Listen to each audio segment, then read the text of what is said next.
Oh, hello, and welcome to Baking with the Blondes. Today's episode is called The Power of Baking Powder. Yay!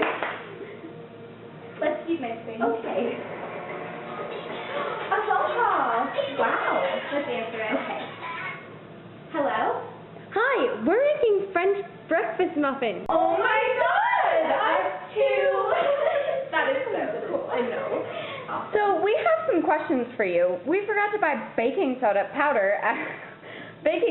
the store. Does that matter? I don't know. Baking powder? What's baking powder? You don't know what baking powder is? Baking powder is a dry chemical raising agent used to increase the volume and lighten the texture of baked goods such as muffins, cakes, scones, and North American biscuits. Oh. I didn't know that. Also, we were wondering if it was better to make muffins in glass or metal pans. Glass? Like, I heard that using glass is like really, really bad. Like, it's just like not good. Yeah, what if I heard something about specific heat? Oh, yeah. Specific heat is the amount of heat per unit mass required to raise the temperature by 1 degree Celsius. Duh. How do you know that? Oh, yeah, that makes sense, because then we can use an aluminum pan because it has a high specific heat, so it'll keep hotter for longer in the oven and make our muffins cook. Yeah, that's good. Another thing we're wondering is how do the eggs not stay all runny and gross? I know that one. I know it. That's called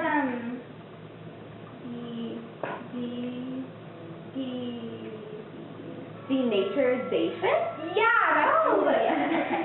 Cool. Oh yeah, there's two ways to denature a protein. One is by adding heat and the other is soaking it in acid.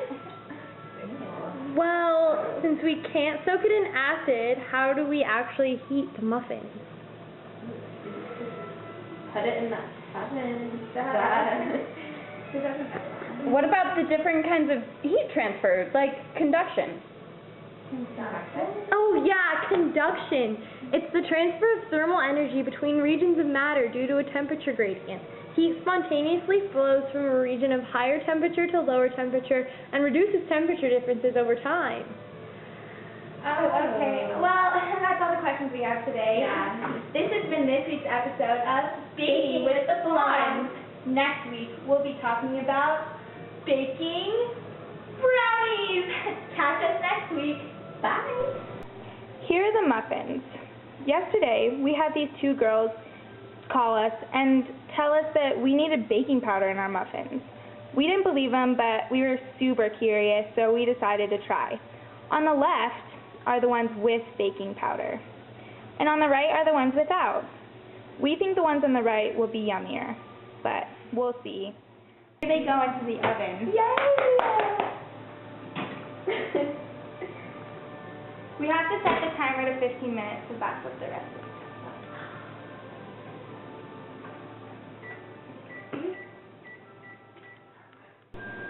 Well, it looks like they were right because if you look, you can tell the ones right here, the baking powder ones, are a little bit higher, but whatever. One thing that we talked about is baking powder. As you saw, when we did not include baking powder in the muffins, they did not rise. The ones that included it were much more fluffy and light.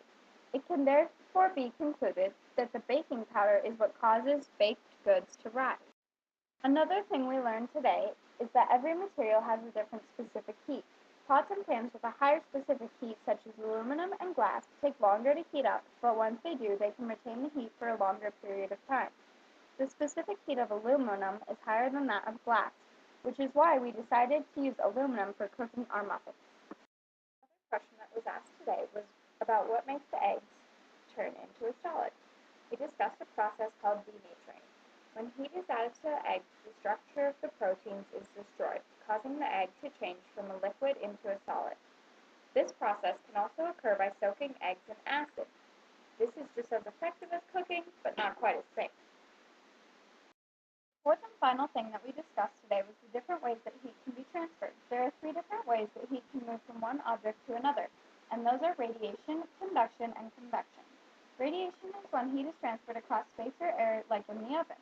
When heat is transferred through direct contact, that is known as conduction. The last form of heat transfer is convection, and that is when heat is transferred through the flow of air or water.